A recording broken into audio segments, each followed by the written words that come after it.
Hello everybody, what's going on? It's Rabbidroo here and we are casting some Starcraft Broodwar today.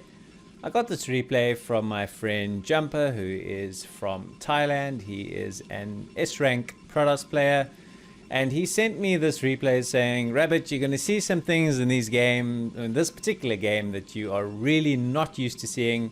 So I was like, whoa, okay, that sounds fun. So let's go. So spawning here on the top left of Polypoid, we have Jumper, who is playing under the Smurf name 200 APM Quark. If you know who Quark is, you'll understand why. That's quite a funny Smurf name to have chosen.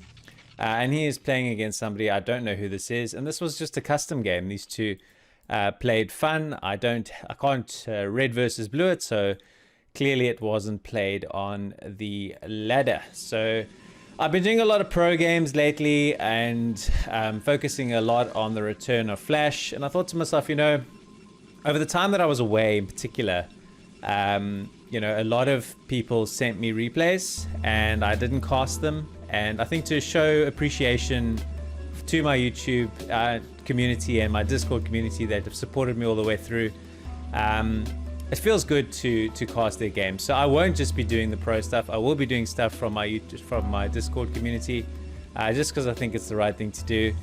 Just have a look at what I look like, because it's so cold. It's like winter and it is freezing and my hands are freezing and I am freezing. And anyway, I just wanted to say hi. Please like, please subscribe. Thanks for supporting the channel. Thanks also for doing the poll on whether or not I should show my face. Looks like people don't want to see my face, and I guess I can understand why. But anyway, let's get into the game. Alright, so looks like it was just a standard overpull from our Zerg. A Forge expand from Jumper, which is interesting, because he seems to be a big fan of the Gateway Open, but decided today to go with the more safer option. I always feel like it just gives the Zerg an opportunity to drone up. It gives the Zerg an opportunity to make Hydras and pretty much do what they like. So it's quite a submissive style from Protoss to go Forge first. It is taught, especially when you're learning this matchup, this is how you should play it. But there are two schools of thought, right? The one is that it's the way to play, and the other one is no, you should learn Gate Expand or even 2 Gate, because you know, the best way to beat Zergs is to put them under pressure from the very beginning. Zergs, when they're given time just to make hatches, I mean, he's made 2 links. That's all he's had to make so far. Jumper's a skillful player, so he's managed to keep his probing scout, his scouting probe alive, and as I say that, he lets him die. So I don't think he would have seen the lair, probably not, and that was why it was so important to keep that scouting probe alive. Because the value of the information for you as Protoss is massive. You need to know whether you need to make cannons, you need to know whether you need to prepare, and what exactly you need to prepare for. So Cybernetics Core coming in, pretty smooth opening from Jumper so far, nice timings. We'll see what open he does. If I could predict it, it'll probably be Starport. He's got nothing blocking here. But the cannon will be enough. 2 lings are not going to do anything. If he had 6 or 7 lings, then that being open would have mattered. But it doesn't, because he's lost his scouting probe. Jumper does send down the Zealot just to go have a looky-loo at what's busy happening in the Zerg base. He wants to try and get into the main if he can.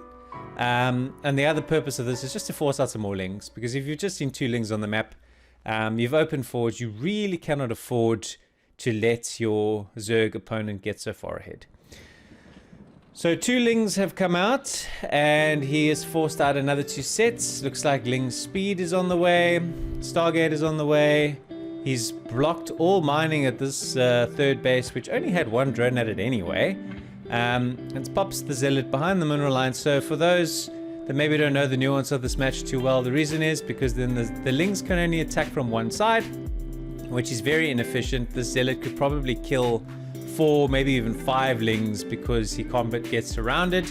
And now also the Zerg cannot comfortably mine here while the Zealot is here, because he could just attack the drones while nobody's watching. So the Zerg's just making sure he's got enough lings to pick him off, and that'll be the end of that. So the Overlord's in the Bane, sees, okay, so it is a Stargate. So pretty standard stuff, 2 gases on the go.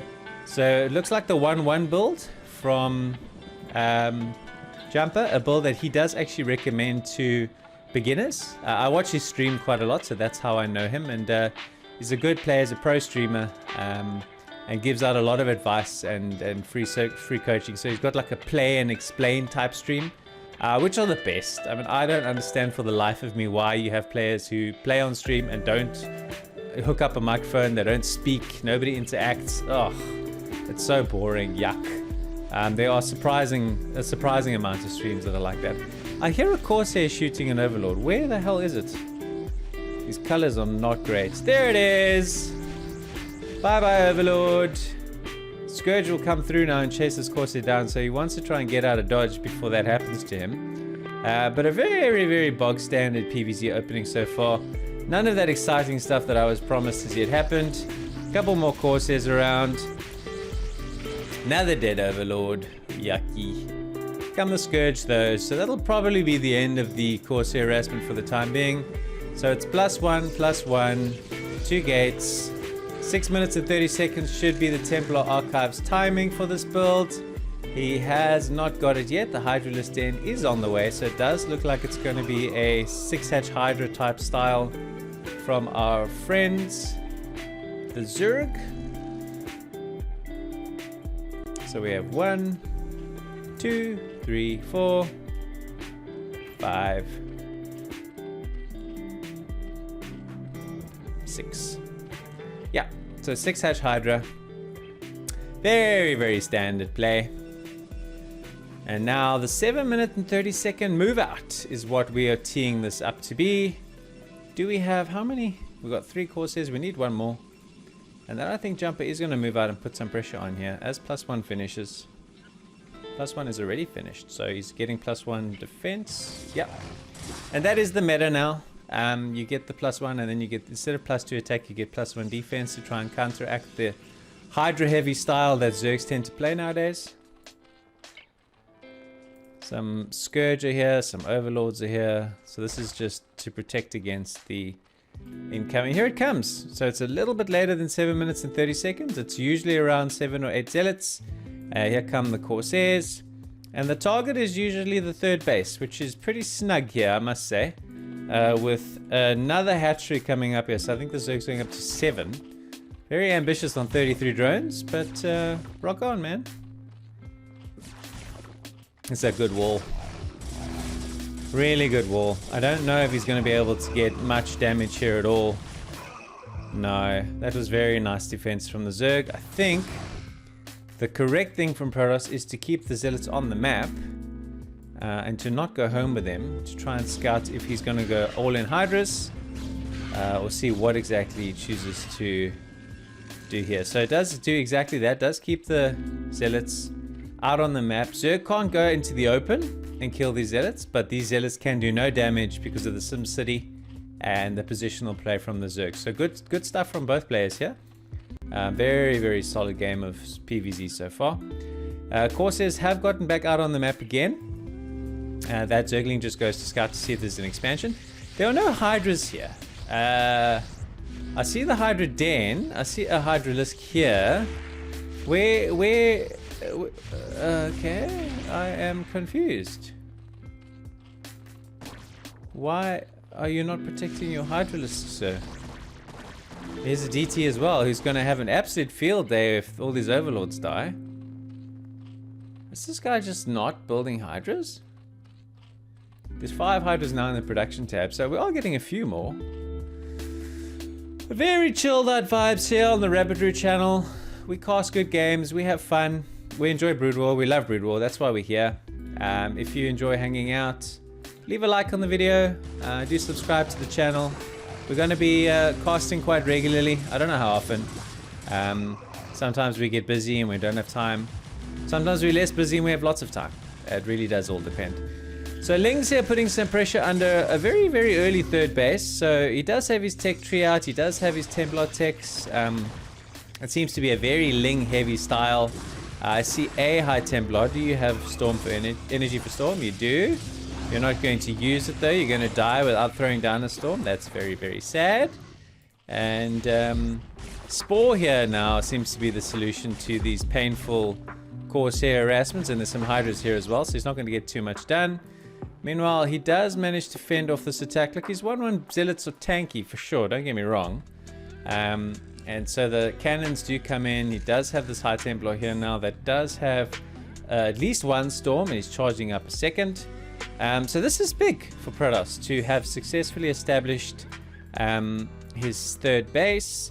I don't think Jumper has scouted this yet, because if he had, he could go down and potentially grief that, although the Hydra count is massing up quite nicely, and we have 44 drones, quite a lot of hatcheries as well. So this Zerg's macro engine is most certainly pumping, but Jumper wants to use the opportunity to establish his fourth base, does stop that probe from getting killed, which is good. Does he just chuck down the Nexus right away? He does. So plenty of confidence in his ability to hold, but he does not send any support units at all. So these Hydras just waltz up the hill, say howdy doody, goodbye, and that is the end of your attempt to take your fourth base. You're going to have to do a little bit better than that next time around if you want a fourth base, says the Zerg. It's mainly just Zealots and Templars. Ah, here come the Dragoons. I was going to be like, I'm sure some Dragoons would be handy dandy. We have not got... there's our observatory. There's our first observer on the map, which is good. So these Hydras are just staying close enough to be a pain. Meanwhile, on the flip-flop, this base that was coming up gets denied by Jumper, and he decides to take it himself. I think I might have missed whether that base got established and then taken down. I don't see the remainder or the corpse of the hatchery, but that could well have just been sloppy casting on my part. But the long and the short of it is, okay, so we've abandoned our attempts to take this position. We're now going to take this one, and the question is, can we hold it? We don't have a lot of Zealots, but it's difficult for these Hydras to get up on the high ground. It's not as bad as getting Dragoons on the high ground. If anybody's ever played, that's a nice Storm. Lovely hunk of splash damage chucked across here. There's no observer that I can see in this vicinity now anyway, so these lurkers are going to be a real pain. Oh dear. Nothing can see these lurkers. A couple of goons coming in.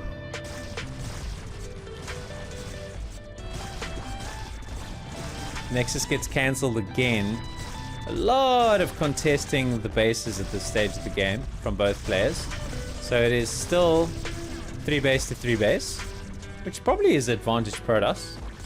Zerg should always be up at least 1 base on the Protoss, as a general rule of thumb. I love watching Jumper on stream. He's always saying, "Where is my observer?" There he is, Jumper. I found him for you. But where was he here? He wasn't around when you needed him. So sad. It's 5 goons up here, and now this Zerg's like, no, this is my spot, not yours. So he takes it back and keeps the Overlord here in case Jumper decides, okay, well then I'll just establish up here again. Crazy game so far, just up and down, contesting position. I think the Zerg wants to try and establish a 5th base. Jumper's really going to have to keep the Zerg expansions in check, because if Zerg just gets too much macro, which is kind of almost where we are now even, very, very difficult to hold on. So this is lurkers on a high ground. Very, very difficult to break. Very, very inefficient to try and do so. There's only a couple of Zealots here and nothing else. There is a Corsair just kind of chilling here. It just seems to be Ling Hydra Lurker. I do see the Hive, I see the Defiler Mount, a couple of Evos, Queen's Nest. I don't see anything other than probably just Dark Swarm and Cracklings being what he wants out of the Hive tech at this stage of the game. But the whole thing is just jostling for position. So once again, tries to establish this position as his 4th base. This time he's given himself 3 Zealots. He's parked a heap of units that are on the road to this base on this side. And there is nothing really on this side from the Zerg. There's DT, picks up a couple of free kills over there. There is an Overlord here, so he's not going to get much damage done to what is now the Zerg's 5th base. And this Zerg macro is looking really, really strong. Protoss fans, we need to 1, 2, 3, 4, 5, 6, 7, 8. We need to really start powering up our macro and start killing bases. Wow, that's a lot of lings. And the puff of clouds have arrived. This is so painful to micro these fights. That goon doesn't want to live long. Bye, goon. Lots of storms going off. Probably your best weapon against these dark swarms is the storms. Lots of lings which soak up heaps of damage, reduce the goon counts. Seems to have bottomless energy, just consumes the zerglings and increases the range of Dark Swarm as much as he can. Good Defiler play, nice storm, but he actually reacts quickly enough to pull the Defiler away there, which is very good. He needs to back away here from this Dark Swarm so that these lings do less damage, but he's pushing this away and he could potentially lose a lot of very valuable units. There are 6 High Templars here, and they're about to become 0 High Templars.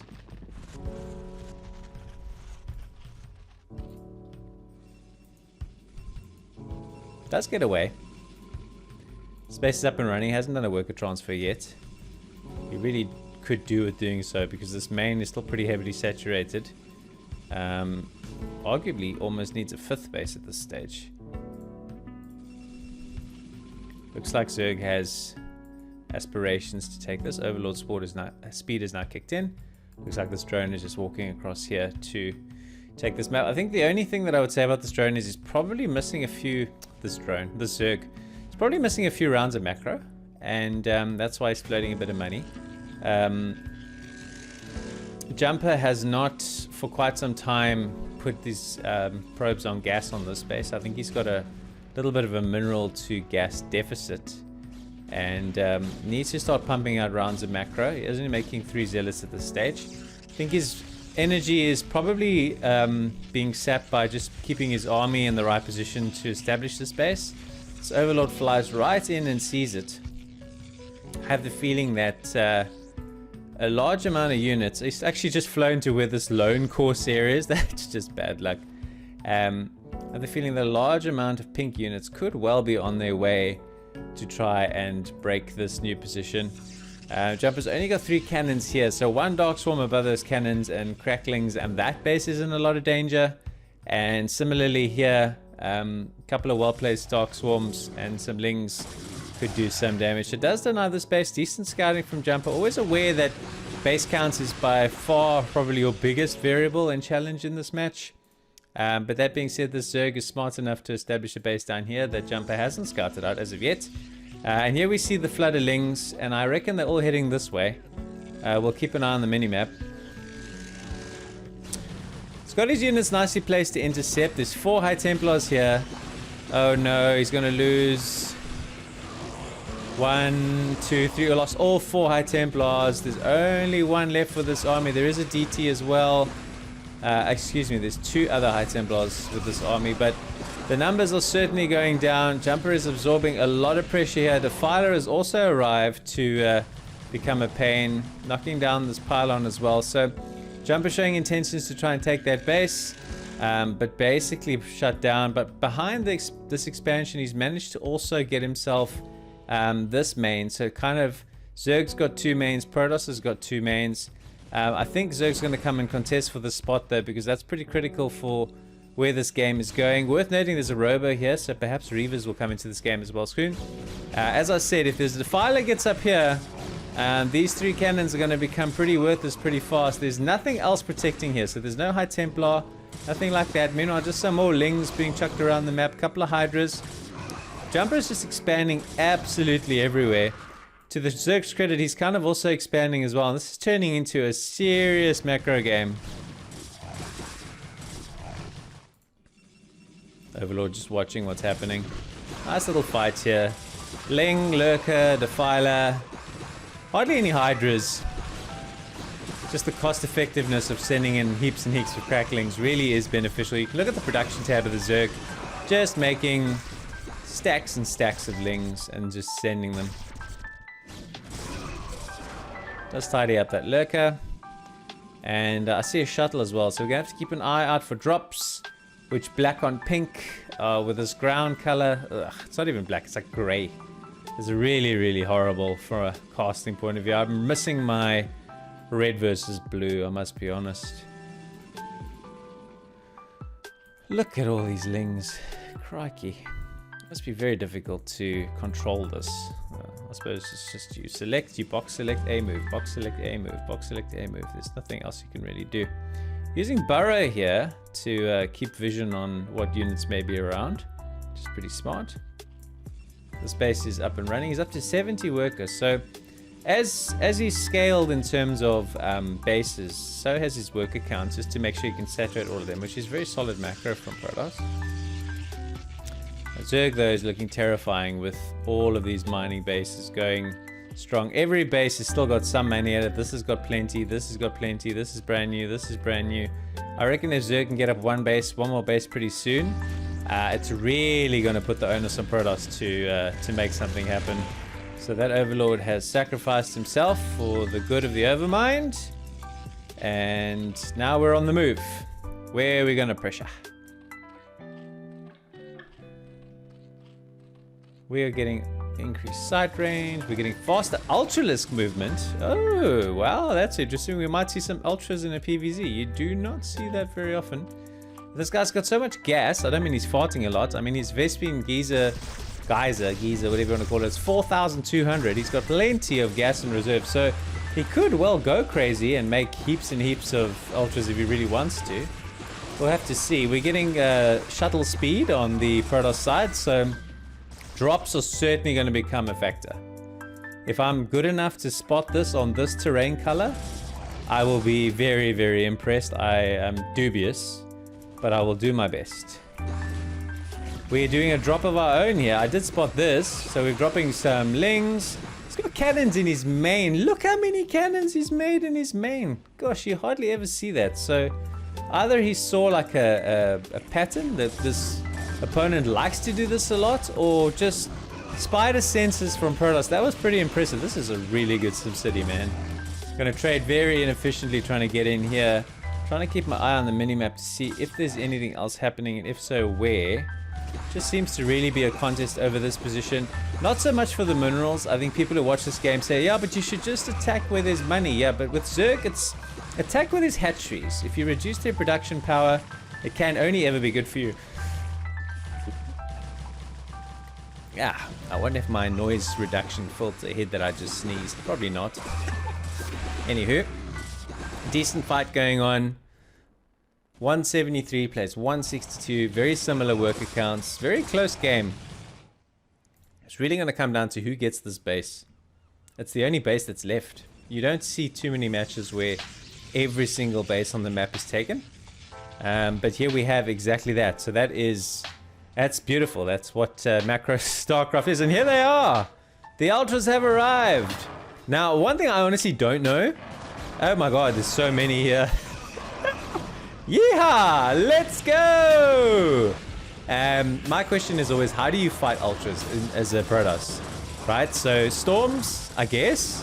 Melee units versus melee units, I guess. I know the answer isn't Dragoons. Okay, that's for sure. So the question is it Archons? Is it Reavers? I think Reavers would make some sense because in Terran versus Zerg, siege tanks are considered the counter against Ultras, and mines as well are good. So some Scarabs powering along here would be good. This is a lot of Ultras. Are these really, really jacked Ultras? They're like upgraded? Yep, they're fully upgraded. This is a serious, serious threat to the Protoss. I don't know what the hell you do here. So it does choose Archons. But he's got 2, and this guy's got like 100 Ultras, so run! Okay, so he's got some reinforcing Archon buddies. He's maxed out the Zerg. It's 200 versus 175. What do you do here if you're Jumper except crap yourself? This is so many Ultras! Okay, so the Storms are good. They do throw down a bit of splash damage. Zealots, Archons, and Reavers seems to be the solution from the Protoss side, which is good. This is so much action, and some flanking Archons from this side as well. This is a thumbnail candidate for sure, somewhere around here. So that's going to be a good one. I must just bookmark that in my head. So just chucking in from all angles, the Lings as well. would probably be additional support. Let's have a look at that production tab. He's just Ultraman. Look at that, 16 Ultras in production at once. This is just absolutely insane. A huge commitment to the Ultras. You can see all that gas that he had banked is slowly whittling down. I think any idle lava will become Zerglings. So, any bases under threat here? No. Lurkers, he's just been using them to defend and hold positions. And that's it. So, oh my gosh. Here they come. Look at the space. Let's just zoom out here on the minimap just to see. There's a couple of space cows around here and here. Picks off a few strays there. I'll get to the normal view now. I just want to try and see his movement. Where is he trying to go? So I think Zerg wants to try and use these ultras as a mechanism to establish map control to take this one and only remaining base, because I still maintain the winner of this game is the person that takes that base. So let's see how we go. I am so thoroughly entertained. Thank you, Jumper, again for sending me this replay. You sent it to me a while ago. I wasn't casting at the time. One of the many reasons why I got back into it was the amount of people that asked me to cast games of theirs. And it's just really been a very, very enjoyable one. Look at the number of Ultralisks. Oh my gosh, this is another wonderful thumbnail candidate. Look at this. It is absolutely insane. They are just storms, scarabs, reavers, cannons, ultras, archons. What a game. Probe count's gone down from Jumper. He's lost about 20 probes. 15 or so, I would say. Maybe 20 is a little bit too many. From this attacks from these ultras. And our Zerg supply is not dropping, so he's just reinforcing 15 more ultras in production tab. Because this is costing him a lot of gas, he is making supplementary lings with his idle lava, and he has tried to establish the space. The DT though lets it be known that he's there, and there goes the drone, so denied. But the Zergs established this. I don't know if this base was established before, if I misspoke by saying that every base had been taken. But I can confirm now for sure that every base has been taken. Did he just drop 2 ultras on the Nexus? He did. Okay, and that's been kind of dealt with.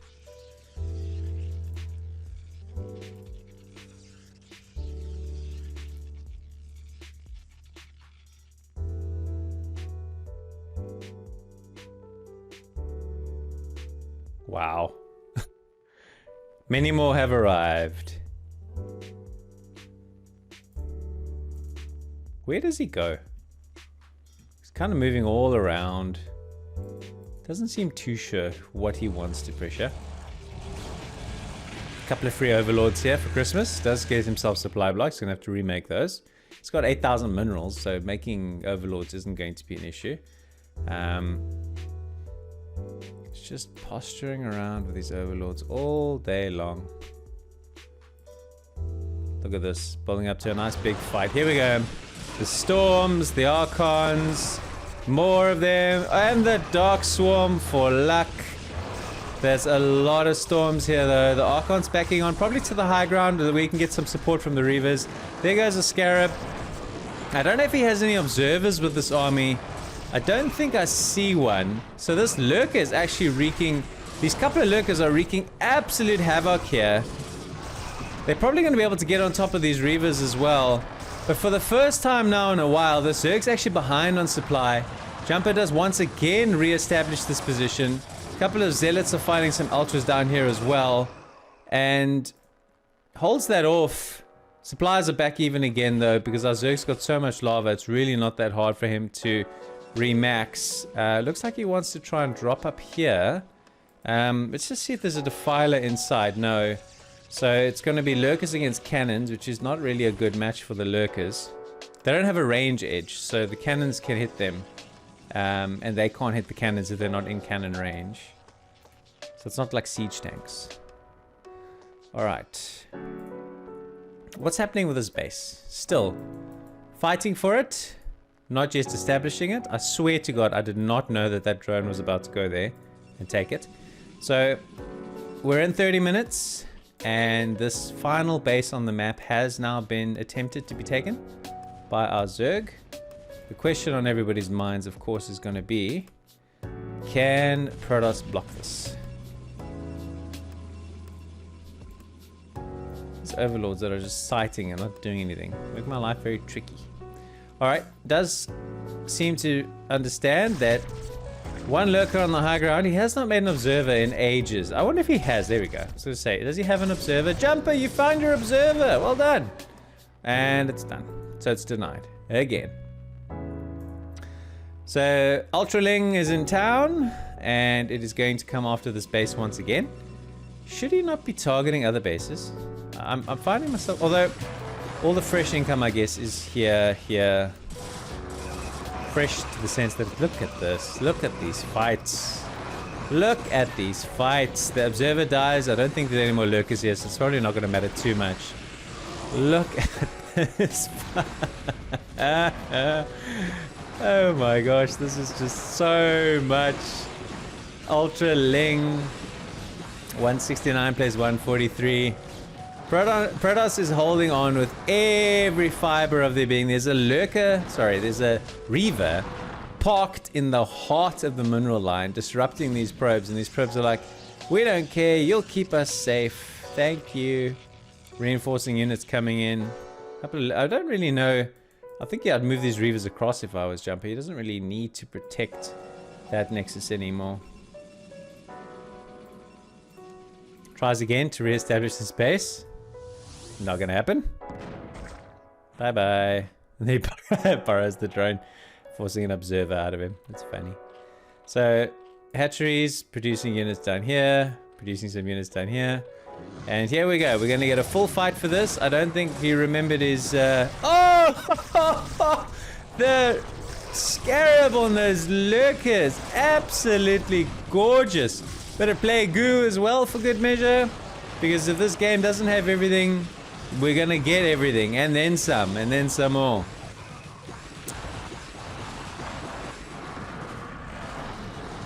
I think he's gonna have enough to tidy this up. Nope, here comes some more Ultralisks.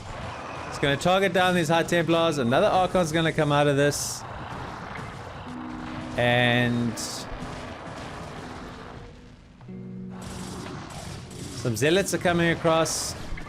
Zealots without the support of Reavers and Archons and Storm are really going to struggle against this. Lots of cannons. Look at the number of cannons. It's a beautiful cannon arc. Hydras have suddenly re-entered the fray. I wouldn't have thought they'd scale too well in this match. Perhaps running out of money for this Ultra plan, so now he's got to go back to a different type of style. Perhaps running out a bit of steam here. His APM has really dropped. He's kind of just A-moving, looking to where he can spend units, looking to where he can spend more money. These Hydras are picking off these cannons quite nicely. Reavers, though, definitely a very powerful counter to these Hydras. Lots of probes being picked off now. Probably not that big a deal. Both players are relatively banked up. I would think, though, that Zerg should probably consider going back to Lings or something to that extent. He's making 3 more Hydras and 27 sets of Lings. Okay, so I swear to God, he's not wearing an earpiece, and I'm not telling him what to do from the future. But it did just seem to be the way to go. Once again, we've tried to establish the space.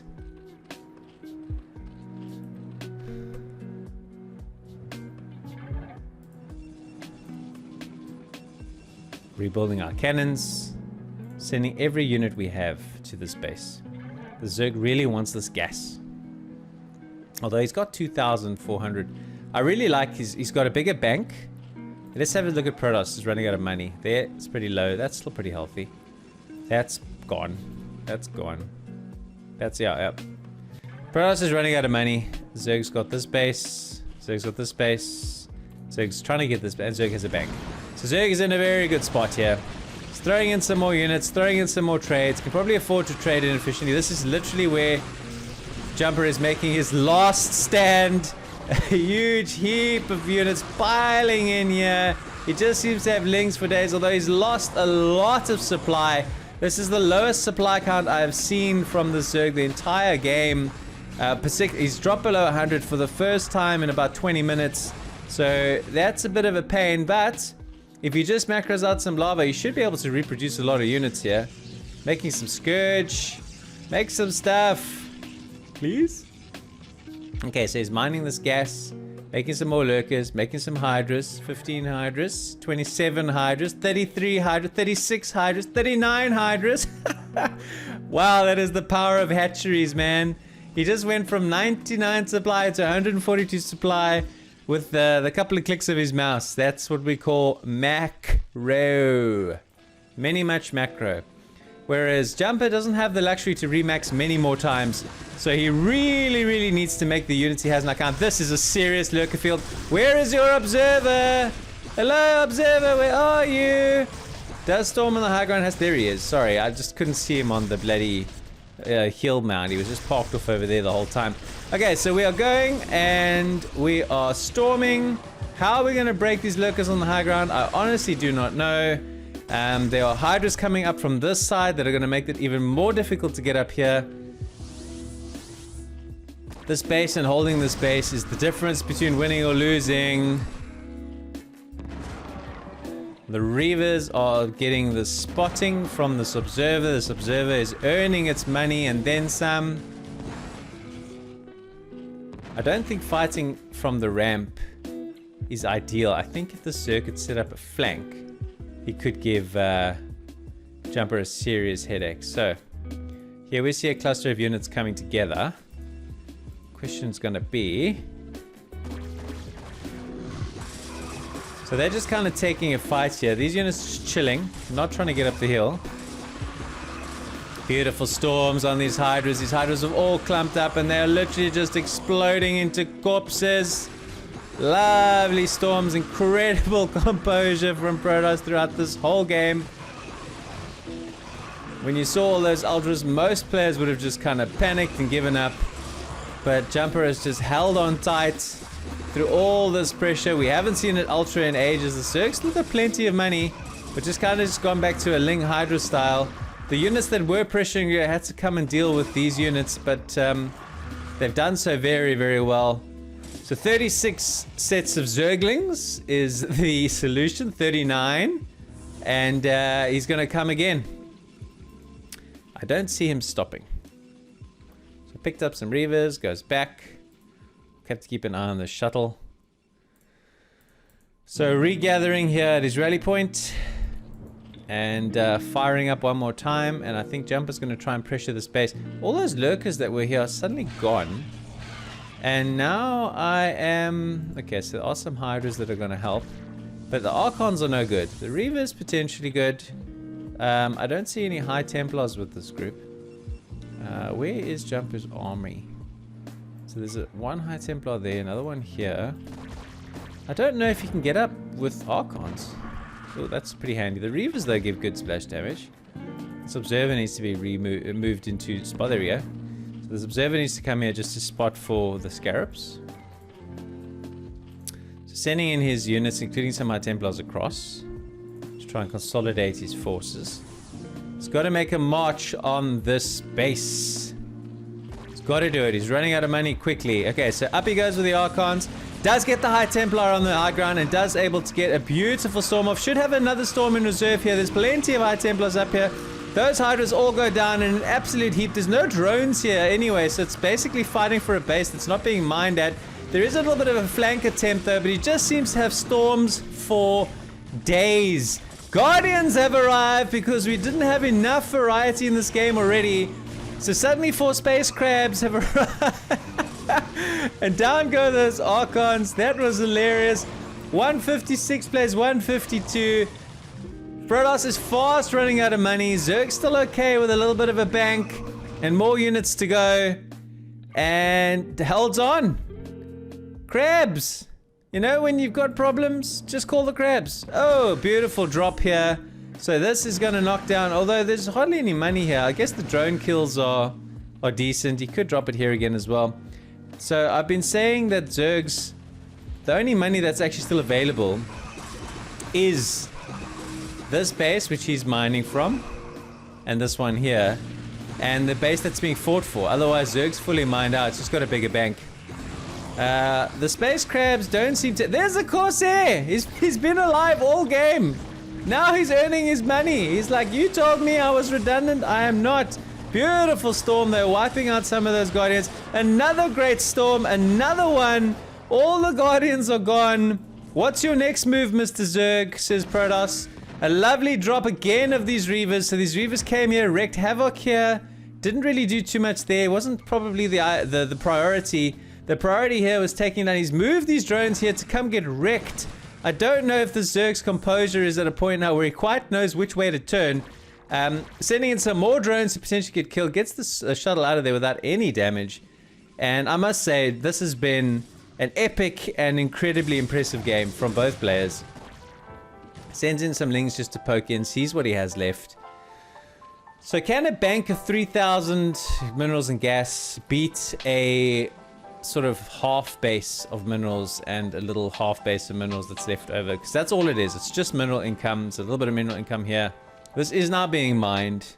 So I guess the emphasis is probably still on Protoss to try and kill this base. But then again, the question you got to ask yourself is, are the units that Zerg has on the field at the moment strong enough to break? I mean, it's 123 playing 194. I don't think so. A fully maxed out Protoss army that could flank from both sides. Let's have a look at this flank here.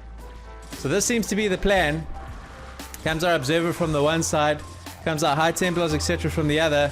So there's the big flank that's coming on this Hydras in this mass army. If he just gets a clutch storm off here, there it is! He gets the clutch storm. He can't really storm dodge because he's going to run headfirst into some other units. So suddenly the supply deficit is even bigger. Another storm. Hydras are really not the unit you want to be playing with at this stage of the game. Beautifully done by Jumper, picking up the opportunity for the flank. And now I really don't know what, if anything, Zerg is going to have left to stop the charge on this base. This hatch is already very vulnerable from those Reaver drops.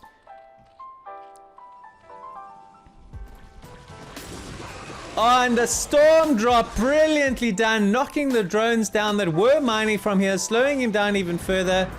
We just caught the tail end of that. Very nicely done. Another beautiful storm on the high ground, forcing some of these units down, which is really not what the Zerg wants to be doing. He cannot trade on the low ground. He doesn't stand a chance against all this splash and all these really powerful tier 3 Protoss units. I think now it's just a matter of time. Jumper has absorbed all of this pressure and is going to probably able to overpower and win this really excellent macro game.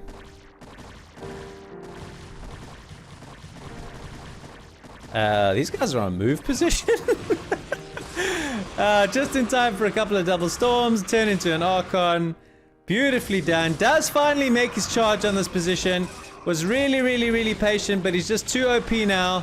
That's going to be the end of it. I think the Zerg, when he committed to Ultras, might have had to stay that way. What I can say for sure is that at this stage of the game, Hydras really don't scale well. Storm, Reavers, every weapon that Protoss had at its display, or at its disposal, should I say, very capable of dealing with Hydras and Lings. A couple of Ultras do pop out now. Drones have run out of money, but I think now it's just inevitable that this game is all but over.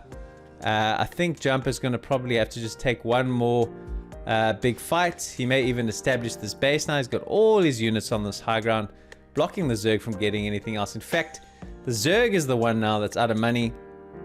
Jumper still has a couple of minerals at his disposal, and he just basically has to block this base getting re-established, but it couldn't get re-established even if Zerg wanted it to. He's out of money.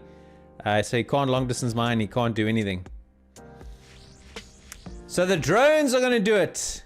Bring in the drone power. Drone Ultras Scourge. Let's go!